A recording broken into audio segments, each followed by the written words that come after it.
नवंबर तक 3 चरण में मतदान संभव है। तो बिहार चुनाव को लेकर इस वक्त की ये बड़ी खबर आपको बता रहे हैं। अगले हफ्ते चुनाव आयोग की टीम बिहार जाएगी और किस तरीके से तैयारियां चुनाव को लेकर वहां पर की जा रही है, इसका जायजा लिया जाएगा। और संभावना इस बात की भी है कि हो सकता है कि जल्द ही चुनाव की तारीखों का ऐलान भी हो जाए, दशहरा और दिवाली से पहले, यानी कि दशहरे के बीच में और दिवाली से पहले चुनाव की तारीखों का ऐलान संभव है।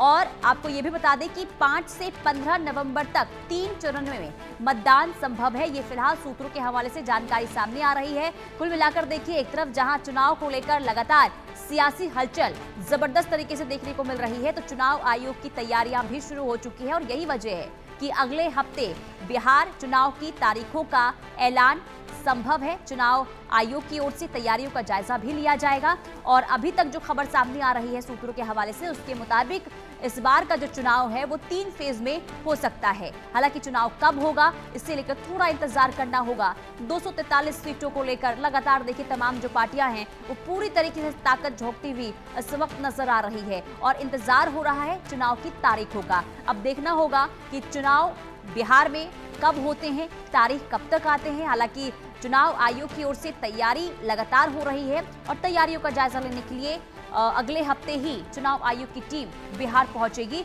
और संभावना इस बात की कि जल्द ही चुनाव की तारीखों का भी ऐलान हो जाए। तो 243 सीटों के लिए लगातार देखिए हर तरीके से तमाम जो दल हैं वो पूरी कोशिश और ताकत लगाती हुई इस वक्त जो पार्टियां हैं वो नजर आ रही है। और कोशिश इस बात की कि सत्ता को, बिहार की सत्ता को अपने पाले में किया जाए। एक तरफ एनडीए अपने घटक दलों के साथ देखिए लगातार बैठक करता हुआ नजर आ रहा है, तो दूसरी तरफ इंडिया गठबंधन की ओर से भी तमाम रणनीति तैयार की जा रही है। और बीजेपी कोशिश ये कर रही है कि अपने घटक दलों को साथ में लेकर चला जाए और सीट बंटवारे को लेकर भी सहमति जल्द से जल्द बनी रहे। तो दूसरी तरफ इंडिया गठबंधन की तरफ से ये कोशिश हो रही है कि सीट बंटवारे को लेकर जल्द से जल्द फैसला हो। हालांकि बैठकें दोनों ही तरफ से हो रही है और यात्रा भी दोनों तरफ से निकाली जा रही है। और बीजेपी की तमाम जो बड़े चेहरे हैं वो दौरा करते हुए इस वक्त बिहार का नजर आ रहे हैं।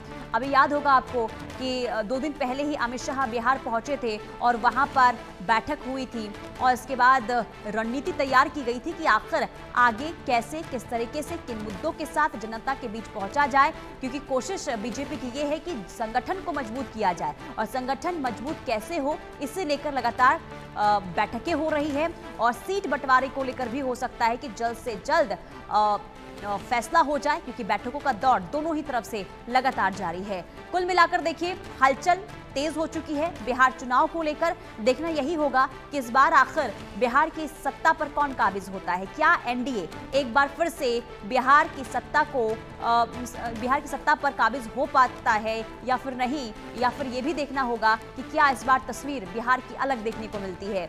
हालांकि अलग अलग जनता के राय हैं जिस पर कुछ भी कहना काफी मुश्किल होगा, क्योंकि बिहार की राजनीति एक ऐसी राजनीति है जिसमें संभावनाएं बहुत कम लगाई जा सकते हैं। ऊंट किस करवट बैठ जाएगा ये कहना बहुत मुश्किल है।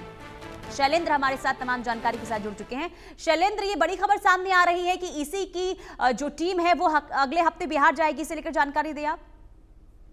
जी बिल्कुल, अगले हफ्ते टीम आ सकती है। चूंकि जब प्रकाशन होना है मतदाता सूची का एसआईआर के बाद वो प्रकाशन हो जाएगा, उसके तुरंत बाद टीम का दौरा होगा। और ये कहा जा रहा है उसी के लगे हुई जो चुनाव की घोषणा है वो भी हो जाएगी। चूंकि 22 नवंबर से पहले चुनाव करा लेना है और 3 चरणों में चुनाव बिहार में कराए जाने की योजना है। बिल्कुल 3 फेज में चुनाव होंगे, लेकिन चुनाव आयोग की कितनी तैयारियां इस वक्त नजर आ रही है बिहार में शैलेंद्र? देखिए, अलग अलग तरीके से चूंकि तैयारियां होती हैं और चुनाव में बड़ी संख्या में चाहे सुरक्षा बलों की बात हो या प्रशासनिक अधिकारियों की बात हो, वो सब लगे रहते हैं। चूंकि अभी सबसे बड़ी प्राथमिकता चुनाव आयोग की थी कि एसआईआर की जो प्रक्रिया है उसको पूरा किया जाए, तो उस दिशा में काम हो रहा है और जो चुनाव आयोग के अधिकारी हैं वो सब लगे हुए हैं। लेकिन अब धीरे धीरे उसका समय पूरा हो रहा है, यानी आज 22 तारीख है और 30 तारीख को फाइनल सूची का प्रकाशन हो जाएगा। और उसके बाद चूंकि ये प्रक्रिया होती है जो वोटर लिस्ट की वो लगातार चलती है, लेकिन ये फाइनल लिस्ट मानी जाएगी जो 30 सितंबर को होगी। उसी के आधार पर जो चुनाव की घोषणा होगी। हालांकि ये कहा जा रहा है आगे जो भी अपडेट होगा वो अपडेट होता रहेगा, क्योंकि एक प्रक्रिया के तहत अपडेशन चलता है।